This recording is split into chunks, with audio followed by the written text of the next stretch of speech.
My hands still tremble when I remember that night. If you are listening to me now, I want you to know this is not just a story. This was my life. The silence in my house, the ringing in my ears, and the way my heart sank when I realized my son had gone missing will haunt me forever. Before I continue, please make sure to subscribe to the channel, like, and share this story, because what I am about to tell you is not just shocking. It is the truth of how one whisper under a bed changed my world. I am a mother, and mothers know when something is wrong with their children. My son, Daniel, had never gone more than a day without calling me. He could be late from work, he could be exhausted, but he never left me in silence. That was the first sign. The second was the cold, gnawing fear that sat in my stomach when the third day came and I still had no word from him.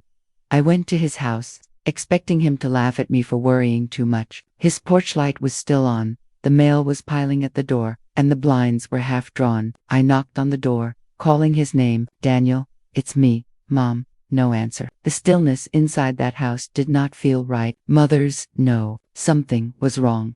I pushed the door open. It was unlocked. My chest tightened. I stepped into the living room, and the smell of stale food and faint dampness struck me. The couch cushions were askew. A mug sat half full on the coffee table, and the television remote was on the floor as though dropped suddenly. My voice echoed through the empty rooms as I called for him again. No answer. But then, in the stillness, I heard a sound, a faint, almost muffled breath.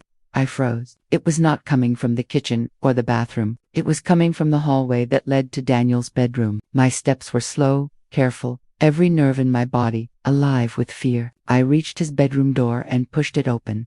The room was dim, curtains closed, a faint streak of light slipping in. Clothes were scattered on the chair, his shoes by the side of the bed. And then I saw movement, a small, shivering form under the bed. My heart stopped. "Daniel," I whispered, but it was not Daniel. It was my grandson, Ethan. His little face peeked from under the bed, pale, eyes wide with fear. My chest ached at the sight. I dropped to my knees, reaching for him. "Ethan, sweetheart, what are you doing there?" He did not move at first. His small hands clutched the carpet tightly. Then he whispered words so faint I almost thought I imagined them. "Daddy is gone."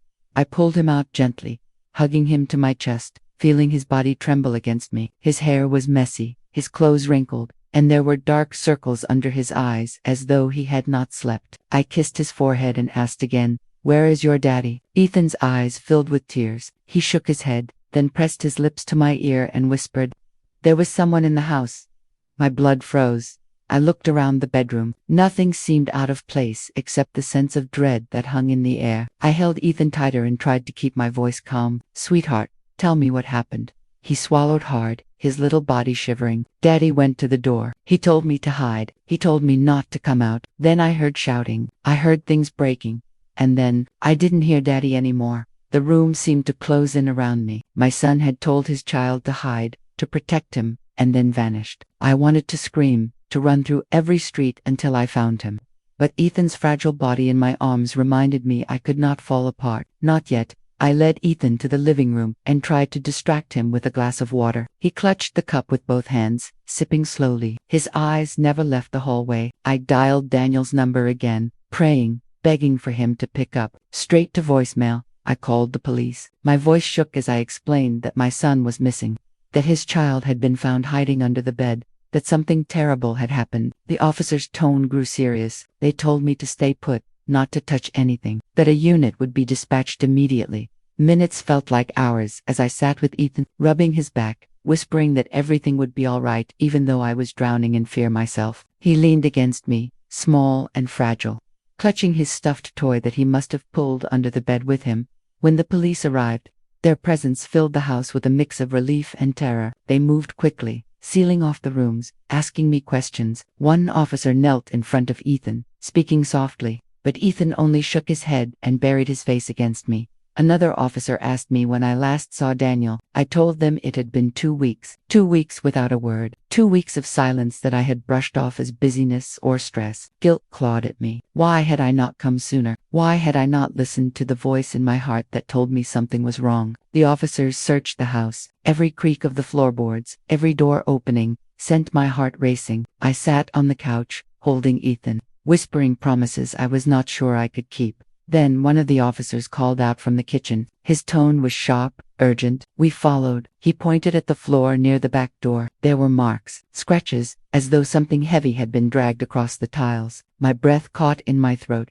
The officer looked at me, his eyes grim. "We need to check the backyard," Ethan whimpered, clutching me tighter. I kissed the top of his head, trying to be strong for him. But inside, my world was crumbling. We stepped outside into the cool night air. The yard was quiet, the grass damp with dew. The officer's flashlight swept across the ground until it stopped at the corner near the shed. The earth looked disturbed, as though something had been dug up and hastily covered again. My knees weakened. The sight of that disturbed earth burned into my eyes. I whispered Daniel's name, my voice cracking. The officers marked the spot, calling in forensics. One of them gently urged me back inside, telling me not to watch, that it might be too much. But I could not leave. I stood frozen, my hand clutching Ethan's, as they began to uncover what lay beneath. Ethan pressed against me, his little voice breaking the silence. "Grandma, is Daddy under there?" Tears streamed down my face. I could not answer him. I did not know. All I knew was that the nightmare had only begun.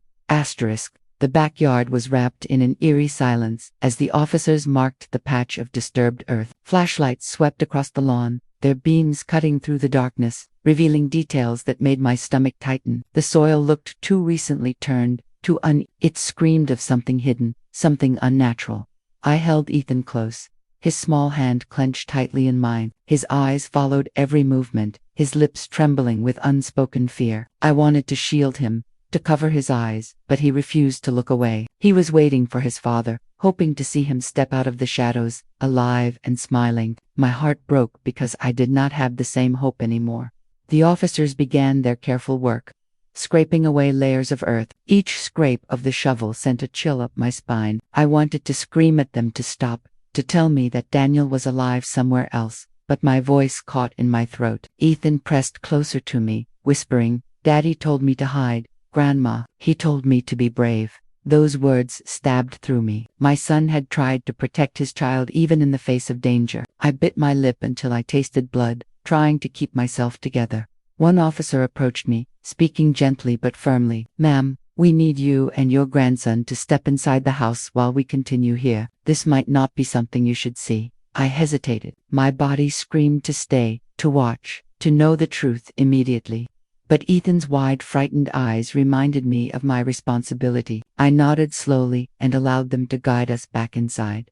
The living room felt suffocating. The ticking of the clock on the wall grew louder with every second, each tick hammering into my chest. Ethan sat curled up on the couch, clutching his stuffed toy, his eyes fixed on the back door. I sat beside him, my hands trembling, my mind racing through memories of Daniel, his laughter, his kindness, the way he always hugged me when he left my house. I clung to those memories like lifelines, but they only deepened my dread. After what felt like hours, though only minutes had passed, an officer stepped inside. His face was grave, his eyes heavy. My stomach dropped before he even spoke.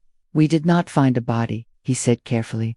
Relief and confusion hit me at once. My knees almost gave way, and I clutched the edge of the table for support. "What do you mean?" I asked, my voice shaking. "There are signs something was buried and then removed," he explained. "The soil is fresh, but there is no body there now. We need to search further." My mind spun. Removed, taken away. That meant someone had been here after Daniel vanished. Someone had hidden something, then returned to move it. Ethan's small voice broke the silence. "The man came back," he whispered. I turned sharply to him. "What man?" "Ethan, who are you talking about?" He hugged his toy tighter, his voice shaking. "The man who shouted at Daddy." I heard him. He was angry. "Daddy told me not to move." Then I heard something crash, and Daddy stopped talking. Later, I heard footsteps in the house when it was very dark. I stayed under the bed. The man was dragging something. He left through the back door. The man was dragging something. He left through the back door. The room spun around me. My grandson had heard everything. He had been hiding in terror while his father faced someone dangerous.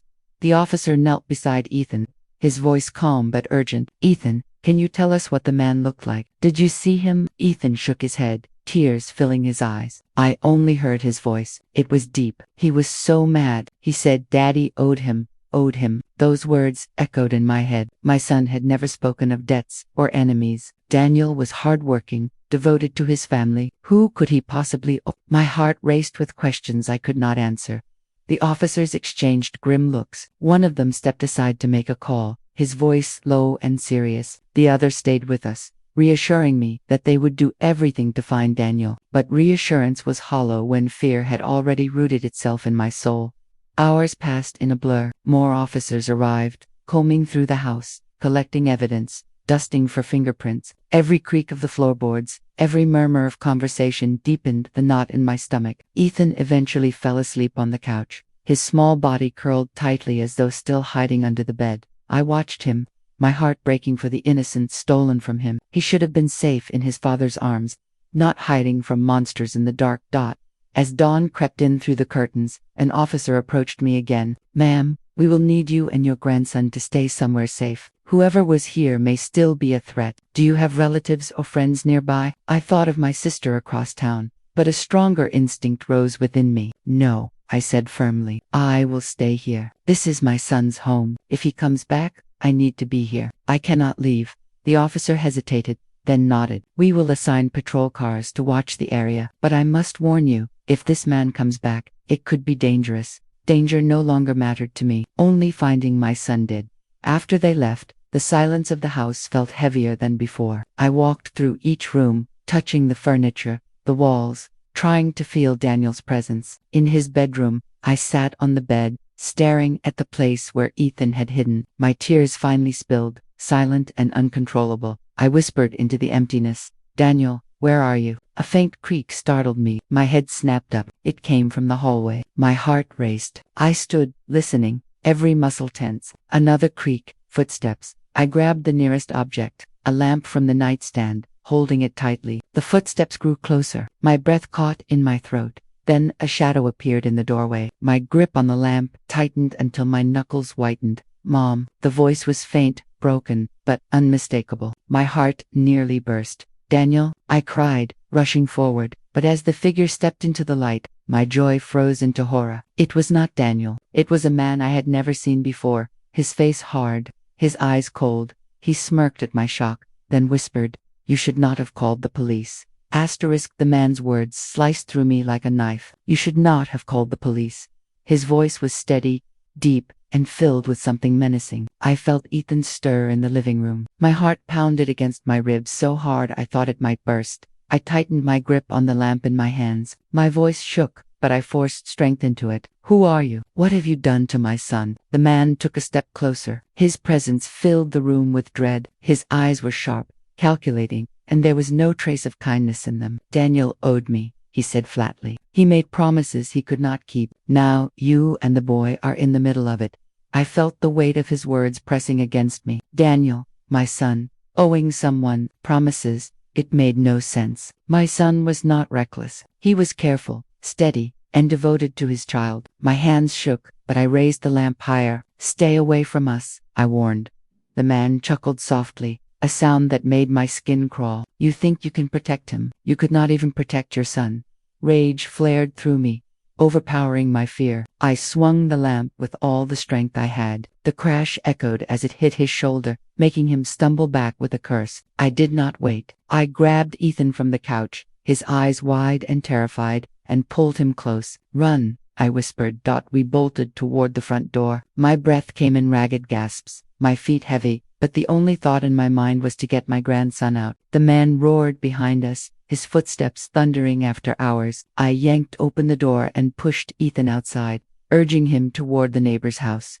But before I could follow, a strong hand grabbed my arm and yanked me back inside. I screamed, struggling, kicking, clawing at him, but his grip was iron. He slammed the door shut, cutting me off from Ethan. My heart shattered as I heard my grandson calling, "Grandma." His cries echoed through the night. The man shoved me against the wall, his face inches from mine. His breath was hot and bitter. "You made a mistake calling them. Now they will not save you." I fought against him with every ounce of strength, clawing at his arm, pushing against his chest. "Where is Daniel? Tell me what you did to him," I shouted.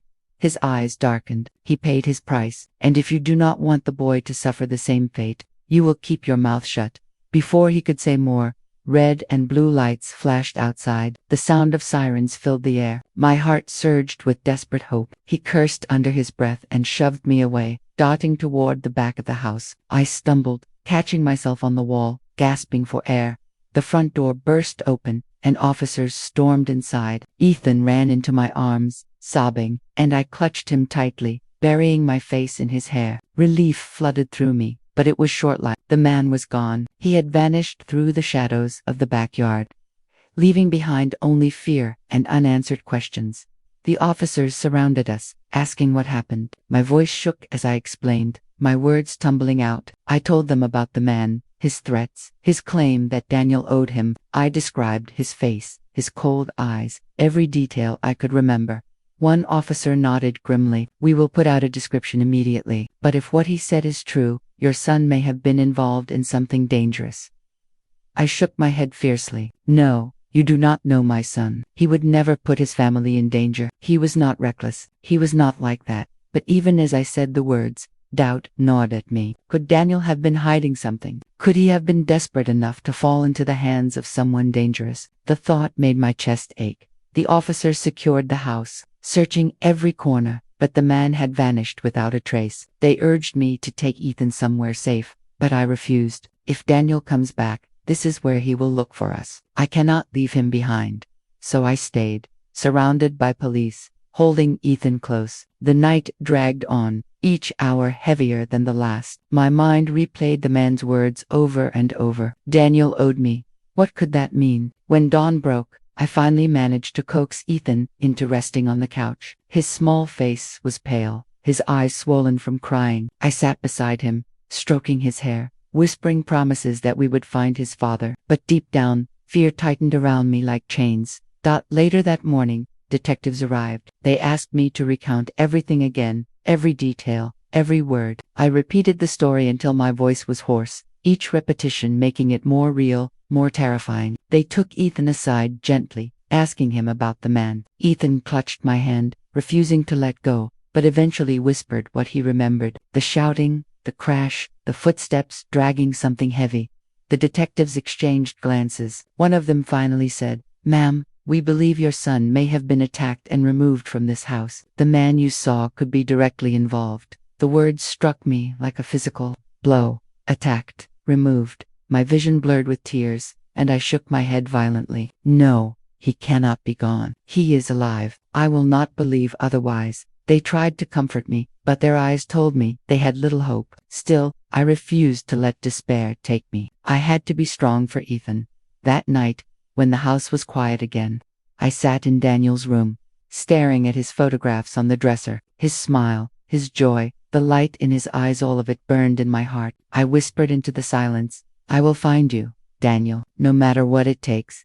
Suddenly, Ethan's voice broke the stillness. He stood in the doorway, clutching his stuffed toy, his eyes wide with fear. "Grandma," he whispered. I heard the man again. My blood ran cold. I rushed to him, pulling him close. "Where? Ethan, where did you hear him?" He pointed toward the window. "Outside," he was whispering. "He said Daddy's name."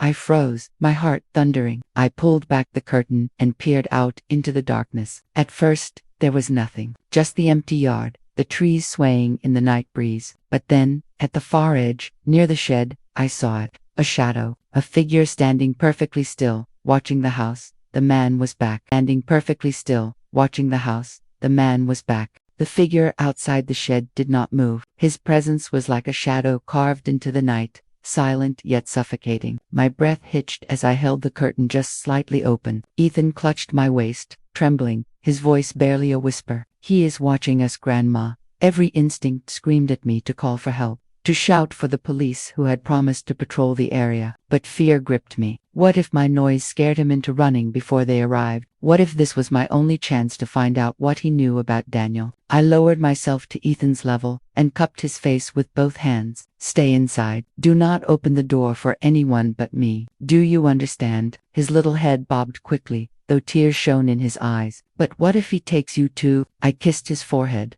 fighting back the tremor in my voice. "I will not let him, I promise." I grabbed the flashlight from the counter, slipped on my shoes, and opened the back door as quietly as I could. The air was sharp and cold, filling my lungs like ice. My heart hammered so violently it hurt. Step by step, I moved toward the shed. Each crunch of gravel beneath my feet echoed louder than thunder in my ears. The figure remained still, a dark silhouette that seemed to grow taller the closer I came. My hand shook so badly I could hardly keep the flashlight steady.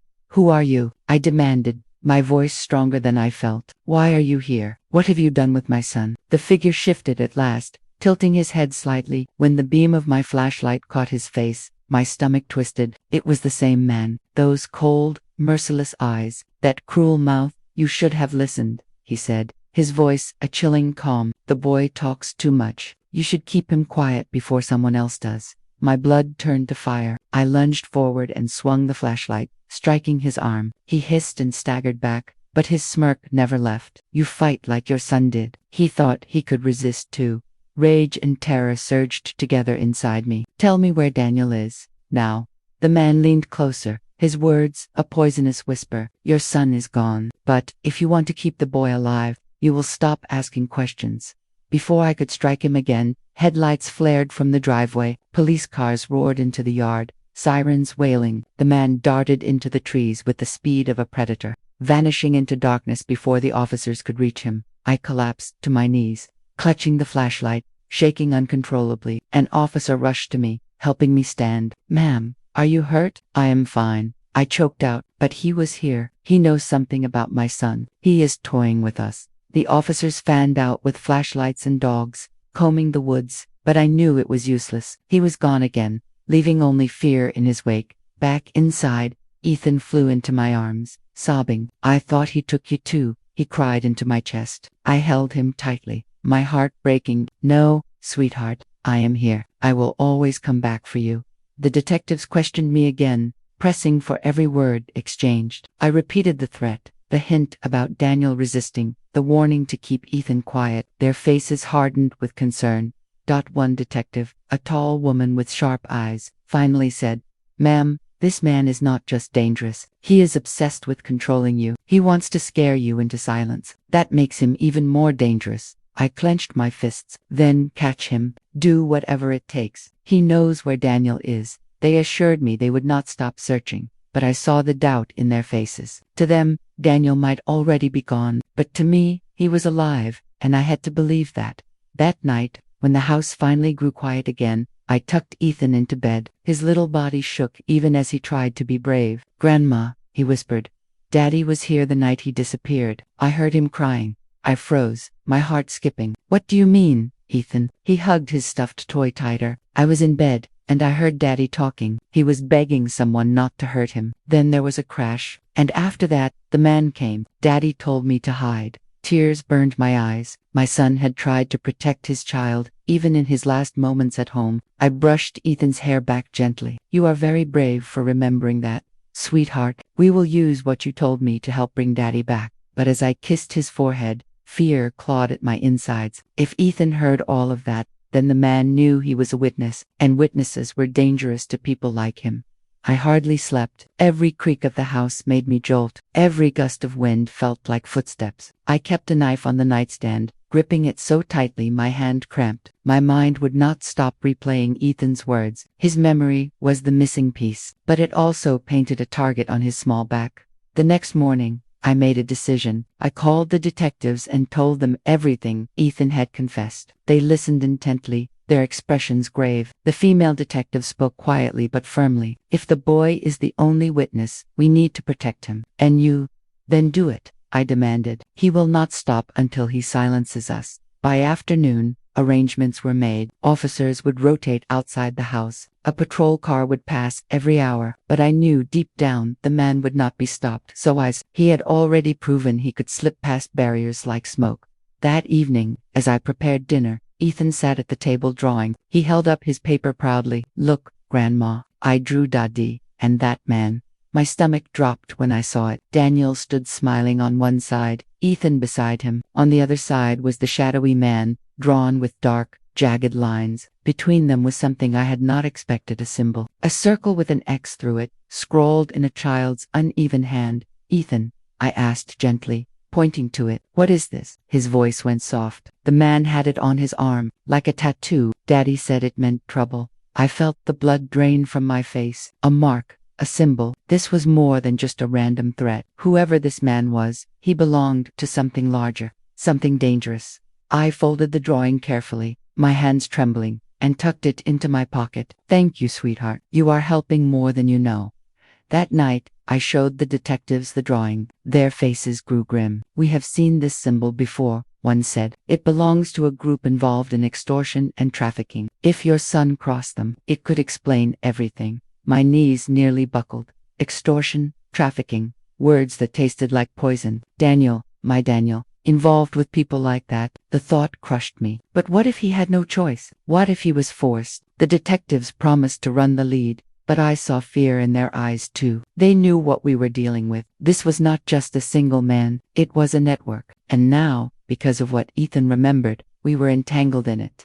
That night, long after Ethan fell asleep, I sat in the dark living room with only the glow of a lamp. My heart ached with worry, but my resolve burned stronger. I whispered into the silence, "You want to scare me. You want to break me. But you will not. I will find my son, and I will protect my grandson with everything I have." A sudden sound shattered the stillness, the sharp crack of glass breaking upstairs. I leaped to my feet, my body trembling, every nerve on fire. Someone was inside the house. The sound of shattering glass cut through the night like a scream. My body froze for a split second before adrenaline surged through me. My grandson's room was upstairs. My mind painted terrifying images before my legs even moved. I dashed toward the staircase, my heart pounding against my ribs like a drum of war. "Ethan," I cried out, my voice trembling.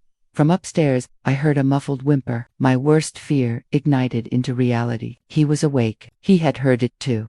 I grabbed the knife I had left on the nightstand earlier and gripped it so tightly my knuckles turned white. Every step up the stairs creaked under my weight, each sound a betrayal in the silence. Whoever had broken in was already inside. Halfway up, I heard movement, the soft, deliberate sound of feet on carpet, then a voice, low and sinister, drifting down the hall. "Come out, little one. Daddy is not here to save you this time." The blood in my veins turned to ice. Ethan whimpered again, followed by the creak of his bed frame. He was hiding. Thank God, he was hiding. I forced my breathing to steady as I reached the top of the stairs. The hallway stretched before me like a tunnel, shadows swallowing its edges. The moonlight streaming through the broken window at the far end lit up shards of glass. Scattered on the floor, the man's silhouette loomed just outside Ethan's bedroom door. My entire body trembled, but I stepped forward anyway, raising the knife. My voice cracked with fury. "Get away from him." The figure turned slowly. It was him, the same predator from the shed, his smirk etched into his face like a scar. "You again," he said calmly. "Always in the way." I lunged, swinging the knife in a desperate arc. He dodged, grabbing my wrist mid. His grip was iron, crushing my bones. Pain shot up my arm as he twisted, forcing the knife downward. "You are brave," he sneered, "just like your son." But bravery did not save him. Rage exploded in me. I stomped hard on his foot, and for a brief moment, his grip loosened. I yanked free and slashed wildly. The blade nicked his arm, drawing a line of blood. He hissed, his calm breaking into fury. Drawing a line of blood, he hissed, his calm breaking into fury. "You should not have done that," he snarled. Before he could lunge at me, Ethan's small voice rang out from inside the room. "Leave my grandma alone." He threw something, a toy truck that struck the man's leg. It was enough to break his focus. I shoved him back with all my strength, and he stumbled into the wall. "Run, Ethan," I screamed. The boy darted from under the bed, bolting past us down the hall, his little feet pounding like thunder. The man roared in anger and lunged after him, but I blocked his path, swinging the knife again. "You will not touch him." For a moment, we clashed in a chaotic struggle. His strength overpowered mine, but desperation fueled me. I slashed and kicked, forcing him back step by step. His eyes glowed with hatred. Then, the sound of sirens pierced the night. Flashing red and blue lights spilled through the broken window. The man cursed under his breath and shoved me hard. I fell against the wall, my knife clattering to the floor. By the time I scrambled to my knees, he had leaped through the shattered window and disappeared into the dark. Officers stormed into the house moments later, weapons drawn. I scooped Ethan into my arms, sobbing with relief as he buried his face in my shoulder. "I was so scared, Grandma," he cried. "You were brave," I whispered fiercely, kissing the top of his head. "You are the bravest boy I know." The detectives rushed upstairs, their faces grim as they surveyed the broken glass and blood trail leading out the window. The female detective crouched beside me. He will not stop. He wants control. And now he knows the boy saw everything. I nodded, holding Ethan tighter. Then we cannot stay here. Not another night. Arrangements were made swiftly. By dawn, Ethan and I were escorted to a safe house on the outskirts of town. The building was plain, surrounded by high fences and constant surveillance. It was meant to be a fortress, but I felt no safer. Monsters like him did not respect walls. Inside, the rooms were sparse, but clean. Ethan clung to me, his wide eyes scanning every corner. Will he find us here, Grandma? I crouched to his level, taking his hands. Not if I can help it. We are together, and that is what matters. I will protect you.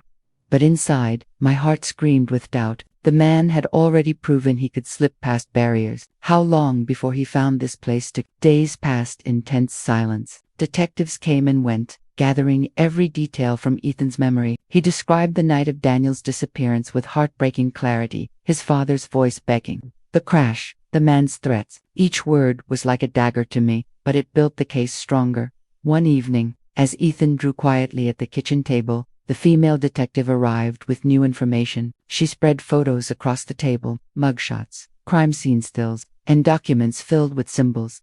She pointed to one photo, a younger version of the man who had haunted us. His name is Victor. He is not just a thug. He is an enforcer for a group that launders money through construction companies. Your son worked for one of those companies. My breath caught. Daniel. He was an accountant there, but he never said anything was wrong. The detective's eyes softened. He may not have had a choice. We believe he uncovered fraud, maybe even tried to stop it. Victor's job would have been to silence him. The room spun around me. My son had been caught in something vast and violent. He had been punished for standing up for the truth. My throat tightened with both pride and agony. Ethan looked up from his drawing, his voice trembling. Grandma, does that mean Daddy is never coming home? Tears burned my eyes. I pulled him close, holding his small body. We do not know yet, sweetheart, but we will not give up. We will fight for the truth.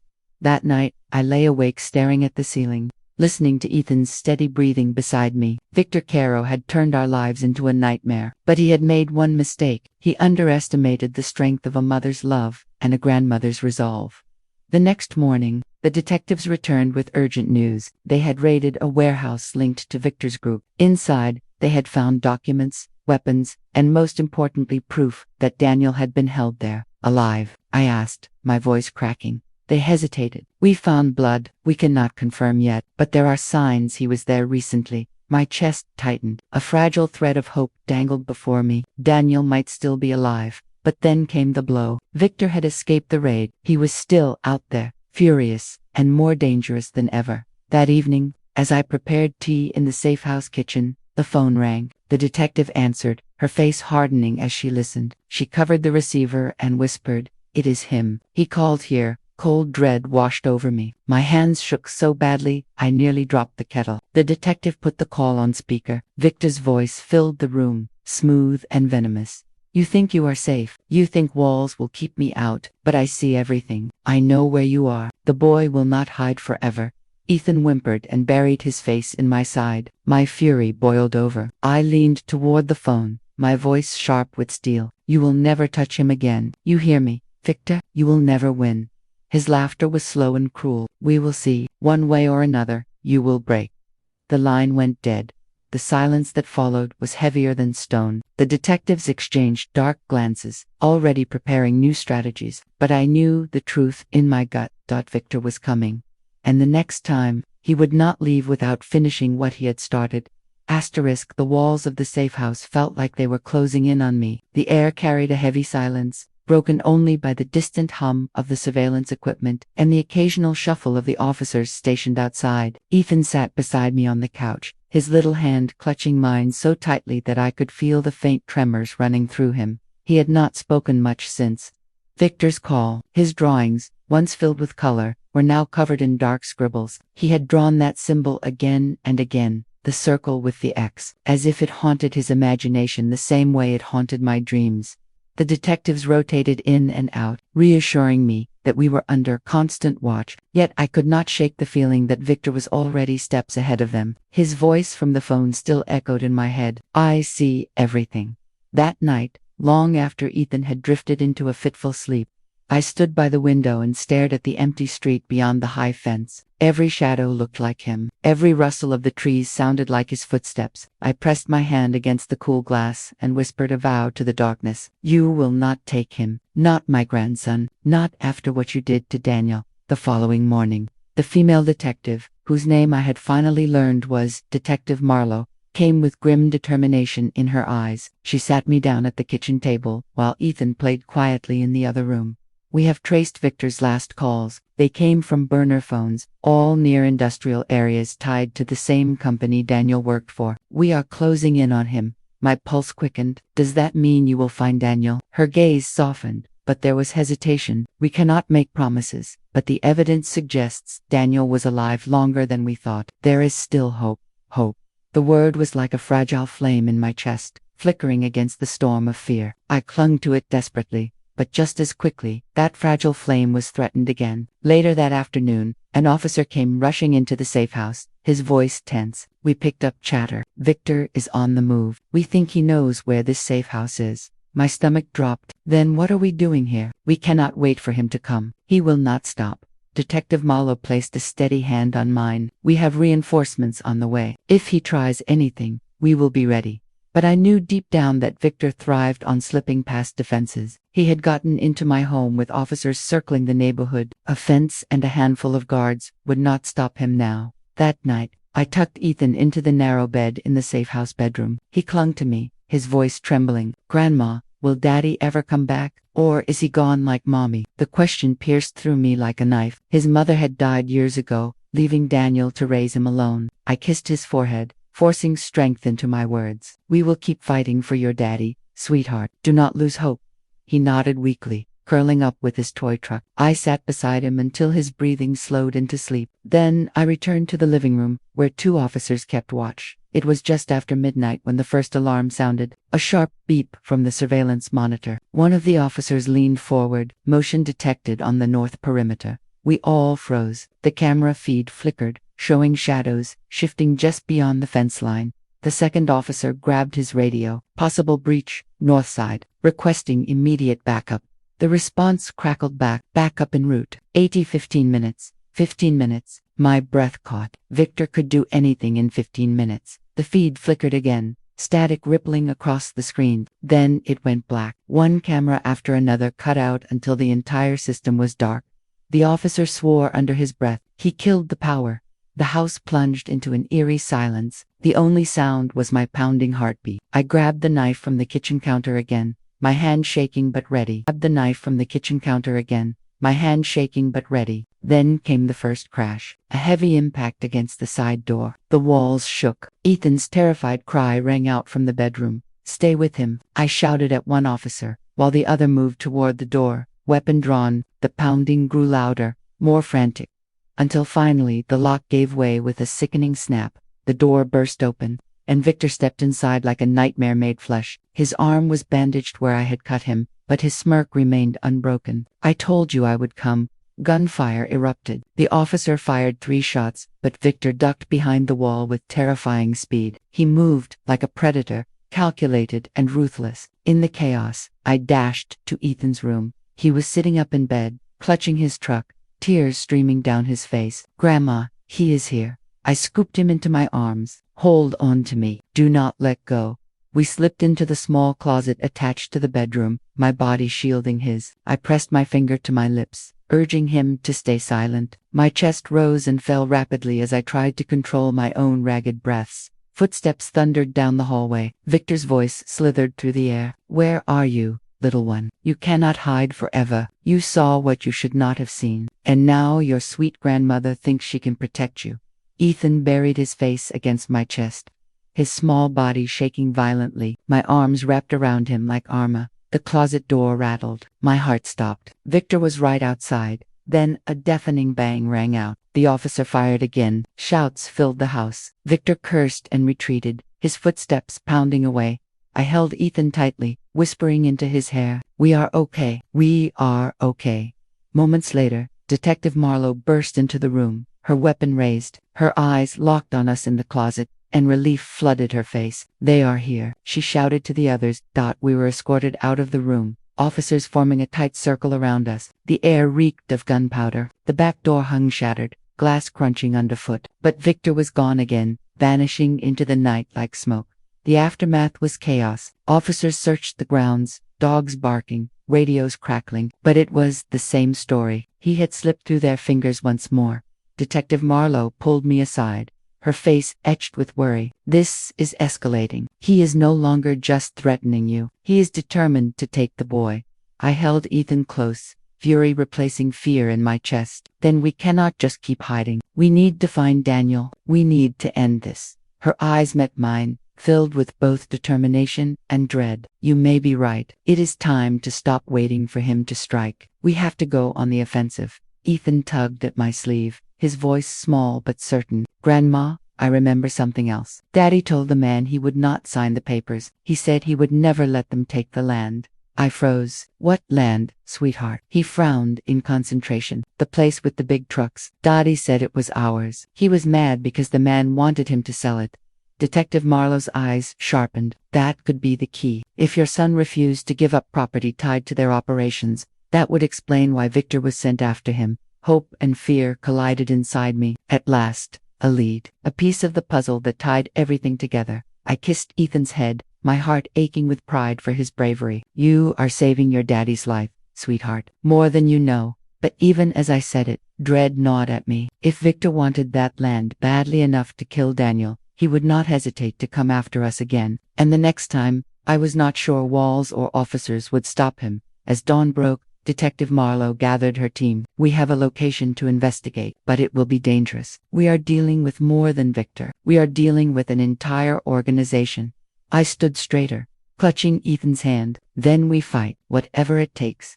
For the first time since Daniel disappeared, I felt something shift inside me. Fear was still there, but so was resolve. If Victor thought he could break me, he was wrong. This battle had just begun, and I would see it through to the end. Asterisk.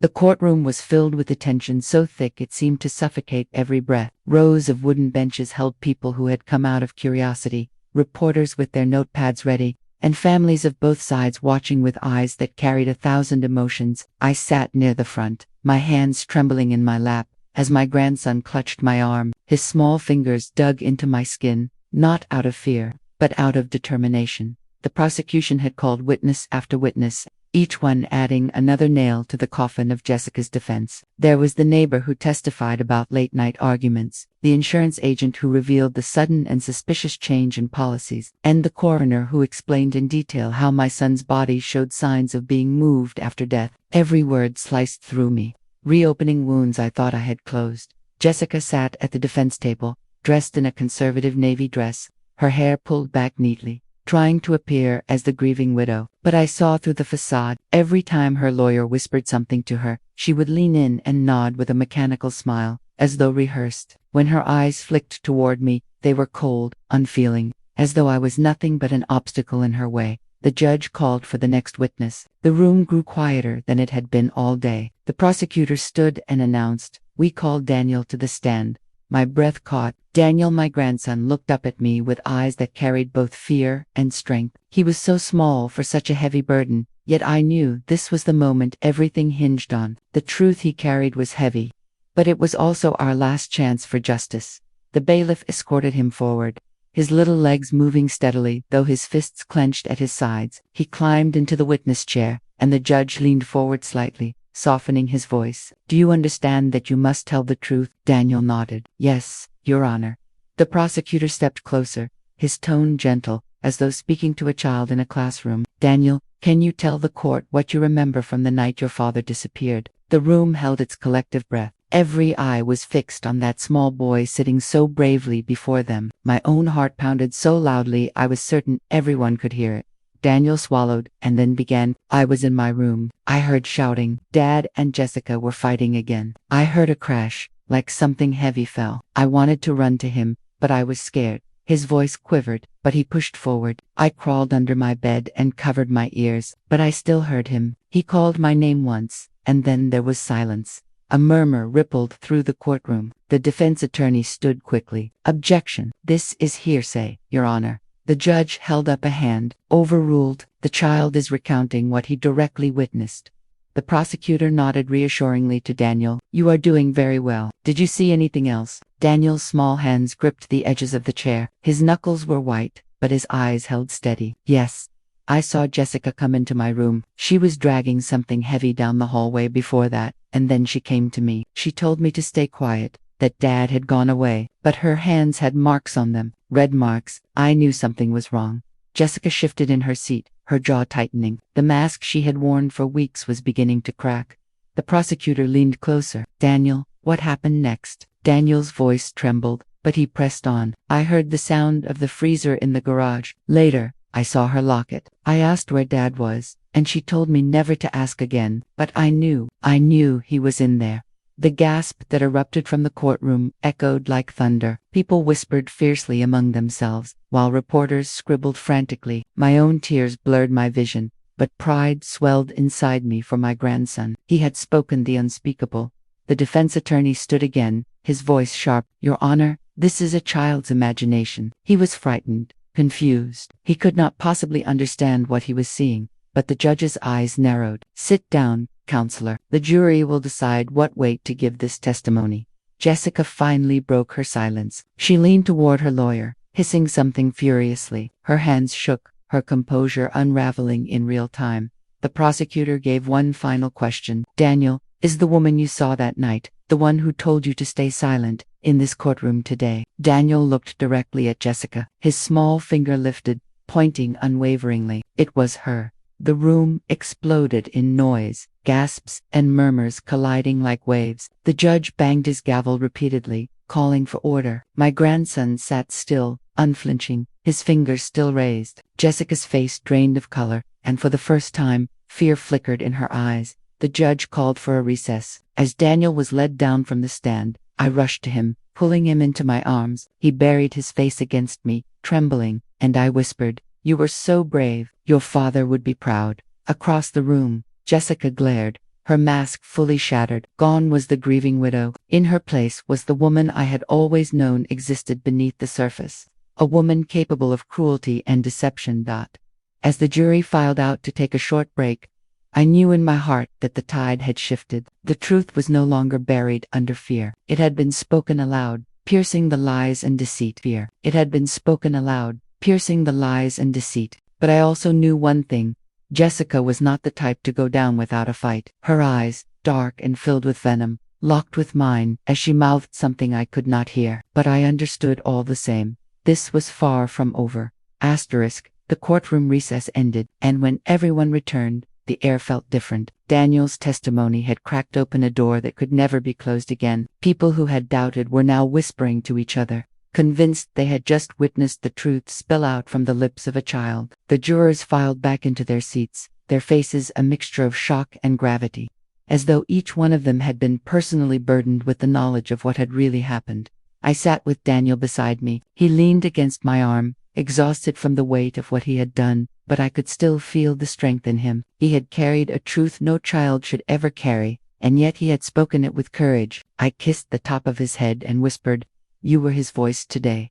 Jessica entered with her lawyer, and something about her demeanor had changed. She was no longer pretending to be the broken widow. The mask had cracked, and now her expression was harder, colder, her eyes darting like a cornered animal, searching for escape. Her lawyer whispered furiously, his face red with frustration.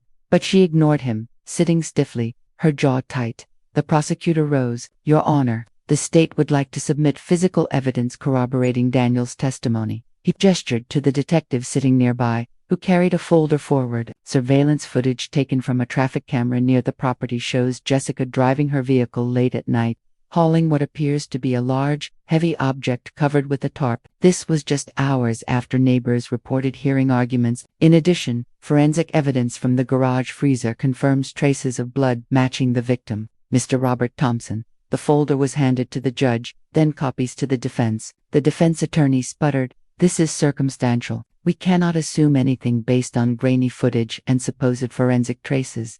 But the jury leaned forward. Their eyes widened as the video was played on a small monitor. The blurry but undeniable figure of Jessica appeared, straining as she pulled something heavy. Her face caught briefly in the glow of the headlights. A gasp rolled through the audience.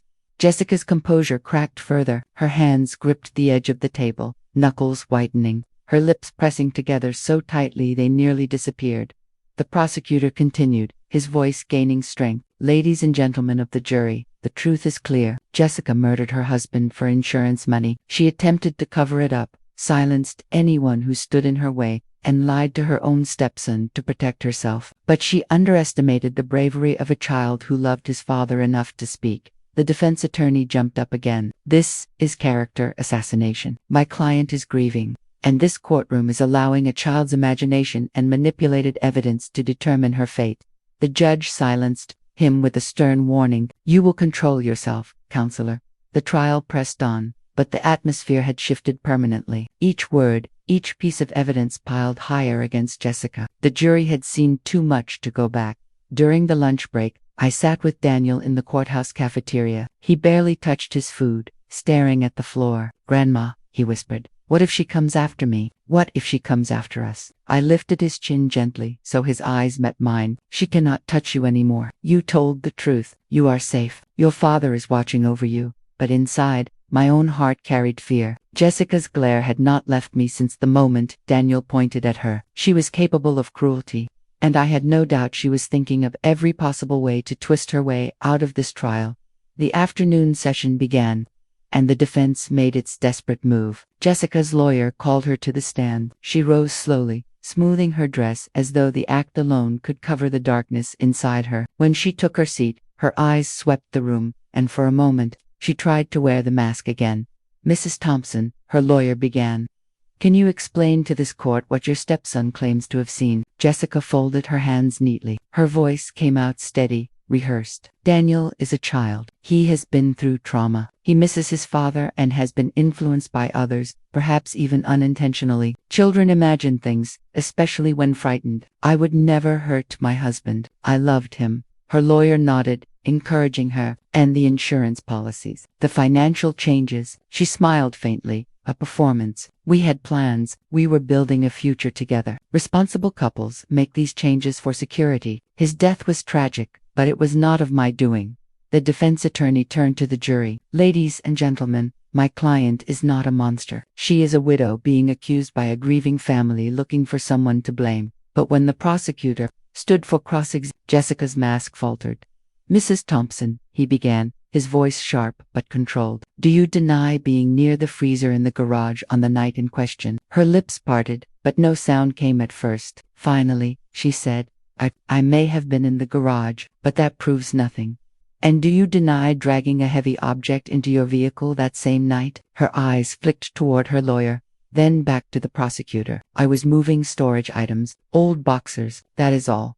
The prosecutor stepped closer, his gaze unrelenting. Mrs. Thompson, your stepson testified that you told him his father was gone. He testified that he heard his father call his name before falling silent. He testified that you locked the freezer. Is Daniel lying? The silence that followed was louder than any outburst. Jessica's eyes darted, her chest rising and falling quickly. Yes, she finally hissed, her voice shaking. He is lying. He is confused. From the jury box, several members stiffened. They had seen Daniel, seen the innocence in his eyes and the courage in his voice. To accuse him of lying after everything had been presented was a gamble that landed heavily against her. The prosecutor pressed on. Or is it you, Mrs. Thompson, who has been lying from the very beginning? Jessica snapped, her voice rising uncontrollably. I did what I had to do. He was going to leave me. He was going to take everything. He did not care about me, and he deserved what he got. The words hung in the air like a gunshot. The courtroom gasped in collective shock. Her lawyer lunged forward. Your Honor, strike that from the record. My client misspoke, but it was too late. The jury's eyes were wide, their pens scribbling furiously. The mask had not just slipped, it had shattered completely. The judge pounded his gavel. Order, order, in this courtroom. Jessica's breathing was ragged, her hands trembling violently as she tried to compose herself. But the damage was done. She had revealed the truth in her fury. as the session ended for the day. The judge dismissed the jury with strict instructions. Jessica was escorted out, her wrists clamped in handcuffs now for all to see. She had gone from trying to play the grieving widow to showing the monster underneath.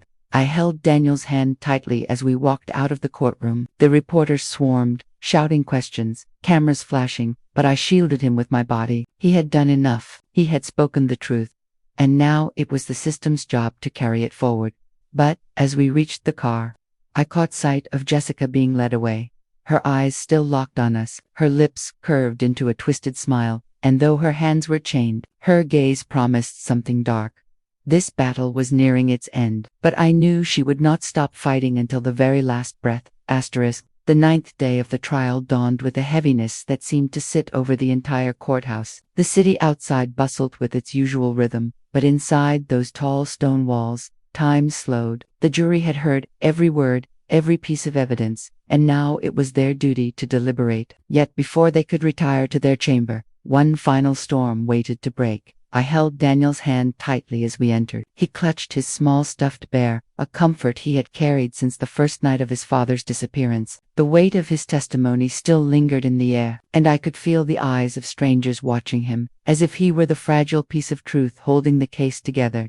Jessica was brought in wearing the same navy dress she had worn for several days, but her appearance was different now. Her hair was slightly disheveled, and her eyes no longer carried the sharp, controlled gleam. Instead, there was something wild and frantic in them. She scanned the courtroom, as if searching for an exit that did not exist. Her lawyer whispered urgently, his face flushed with desperation. It was clear that Jessica's outburst the day before had destroyed what little chance she had left. The jury had seen her mask fall, and they would not forget it. The judge entered, commanding silence with the mere presence of his black robe. He looked at Jessica with open disapproval. "We will now proceed with closing arguments. Counselors, this is your final opportunity to address the jury. This is your final opportunity to address the jury." The prosecutor stood first. His voice was calm, yet it carried the force of undeniable truth. "Ladies and gentlemen of the jury, you have seen and heard everything you need to render justice. You heard Daniel's testimony, a child's raw truth, uncoached and unwavering. You saw surveillance footage, you reviewed forensic evidence, you even witnessed the defendant herself lose her composure and admit what we have known all along.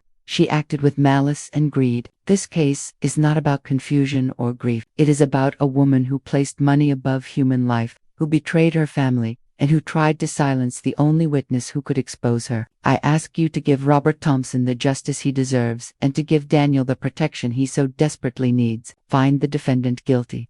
He sat, and the room remained quiet for a long breath.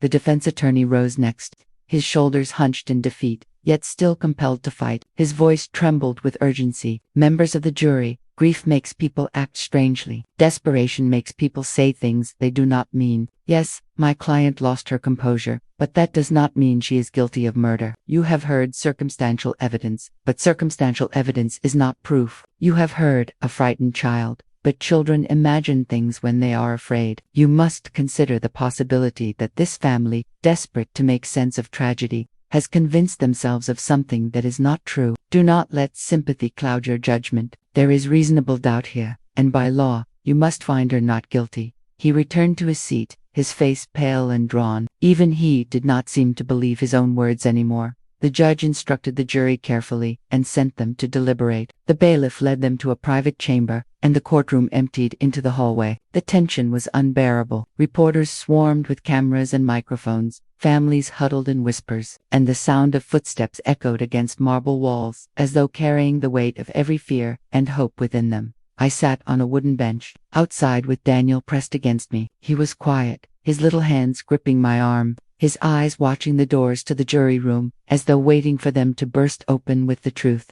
Hours passed. The light outside shifted, shadows stretching longer across the courthouse floor. I prayed silently, my lips moving without sound. Every time footsteps approached, my heart leaped, only to sink again when it was another attorney or officer.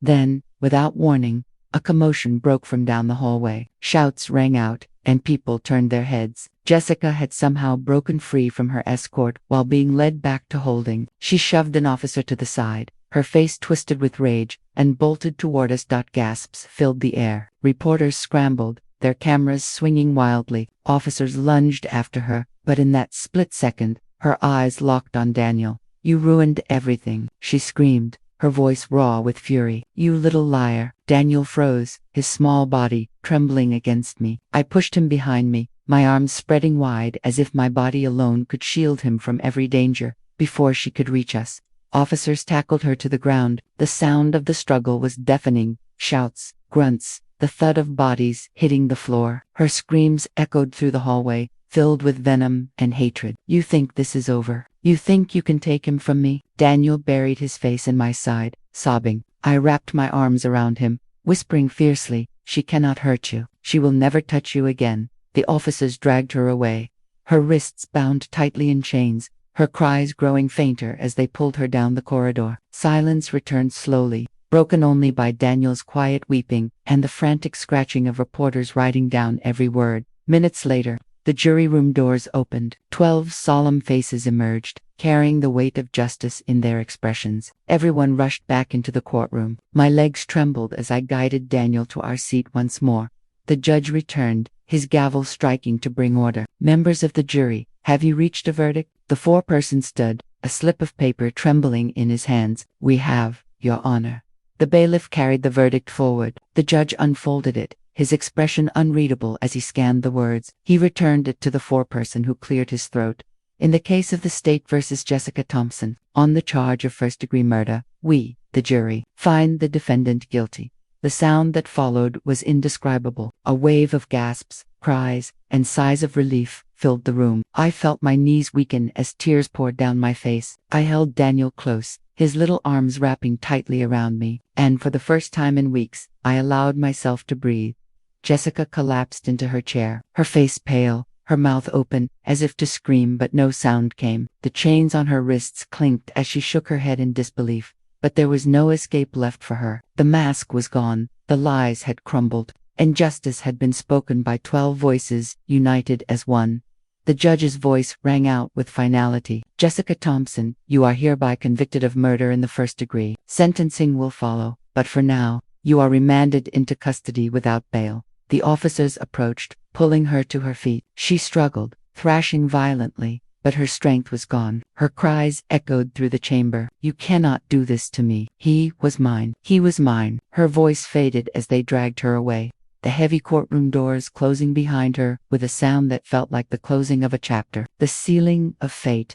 I turned to Daniel, cupping his tear-streaked face in my hands. "It is over. She cannot hurt you anymore." He nodded, his small body collapsing into my embrace. The weight he had carried, the nightmares he had endured, had finally been lifted. Reporters crowded near, their voices shouting questions, but I ignored them all. This was not their story to exploit. This was Daniel's healing, and it belonged to him alone. As we stepped outside into the cool evening air, the sky was painted in deep shades of orange and purple. For the first time since Robert's disappearance, the world felt lighter. Justice had been done. My son's voice had been heard through the courage of his child.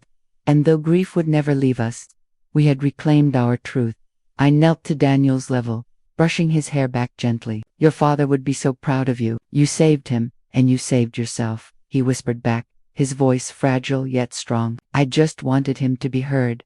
Tears blurred my vision, but I smiled through them. "And you did that, my love. You did." We walked hand in hand down the courthouse steps, leaving behind the building where truth had finally triumphed. The cameras flashed, voices called out, but all I saw was the horizon before us, and the promise of healing that awaited. The battle was over, but the journey of rebuilding had only just begun. The night my world shifted forever began with a sound so small it might have been mistaken for a sigh. Yet to me, it thundered through the silence like a storm breaking the horizon. My grandson's voice, fragile and trembling, whispered the kind of truth no grandmother should ever have to hear. "Before we begin, I need to pause and ask you something from the heart. If you have ever believed in family, in sacrifice, in love that carries you through fire, then please subscribe to this channel, like this video, and share it with those who need to know they are not alone. Your support keeps stories like mine alive, stories that can shatter, silence, and reveal the hidden corners of our lives." He had whispered, "Grandma, I know where Dad is." I froze, my hands still clutching the blanket I had just tucked around him. The air between us was heavy, like the weight of every secret we had avoided for weeks was suddenly pressing down on our chests. His little eyes darted toward the corner of the room, toward the very place that had haunted me for nights, the dark space beneath the bed. I forced myself to breathe, to look at him, and to ask gently, "What do you mean, sweetheart? What do you know about your father?" He gripped my hand with surprising strength for a child so small. His whisper grew sharper, edged with fear. "He is hiding, Grandma. He is hiding under the bed." The words slashed through me like a knife. For days, weeks even, I had chased shadows, questioned neighbors, begged police for answers. And now, here was my grandson,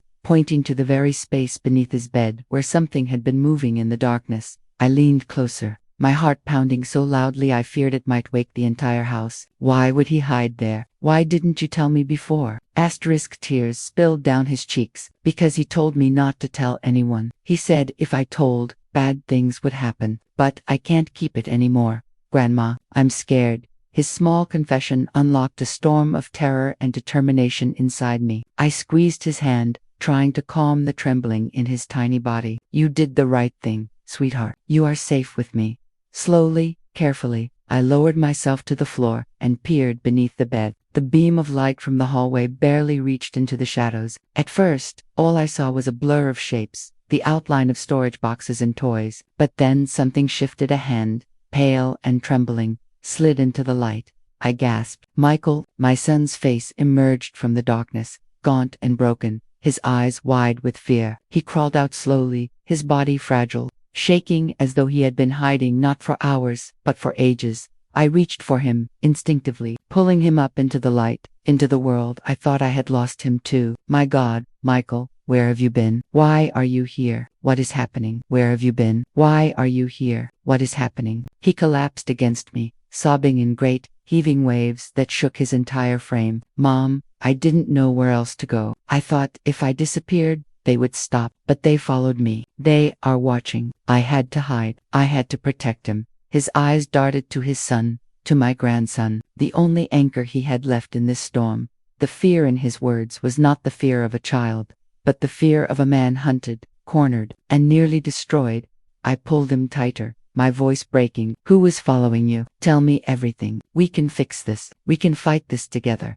His voice lowered to a hoarse whisper. "I uncovered something at work. People who are not supposed to be exposed. They threatened me. They threatened my boy. I couldn't run fast enough. I couldn't hide far enough. So I came back here. I hid where I thought no one would look." The weight of his confession crashed over me. My son, my flesh and blood, had vanished, not because he abandoned us, but because he was running from shadows too powerful to face alone. And in that moment, with my grandson clutching my hand and my son trembling in my arms, I knew the truth.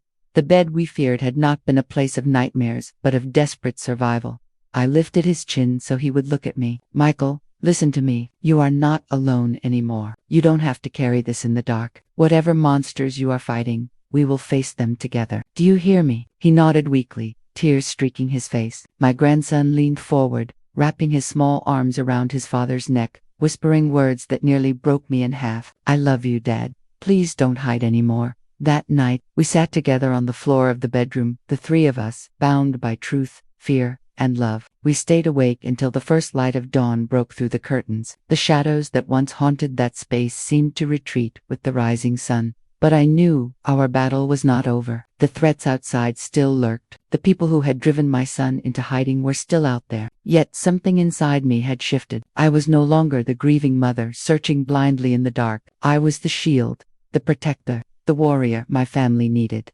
As dawn painted the sky in shades of gold, I stood and faced them both. "We will go to the authorities. We will bring this into the light. No more hiding, no more running. They cannot destroy us if we stand together." My son looked at me, his eyes filled with both fear and hope. "Mom, are you sure? They are powerful. They don't forgive." I took his hand, squeezing it with every ounce of strength I had left. "So am I, and I will never forgive them for what they have done to you, to us. Let them come. Let them see that a mother's love, a family's bond, is stronger than their threats." He nodded slowly, and in that moment, I saw a spark return to his eyes, the faintest glow of the boy I once raised. Now a man ready to rise again, We left the house together that morning, stepping into a world still filled with shadows, but no longer afraid of them. My grandson held my hand tightly, his small voice steady as he said, "Grandma, we are going to be okay now, right?" I looked down at him, kissed his forehead, and whispered with conviction, "Yes, sweetheart, because we have the truth, and the truth will always be stronger than fear."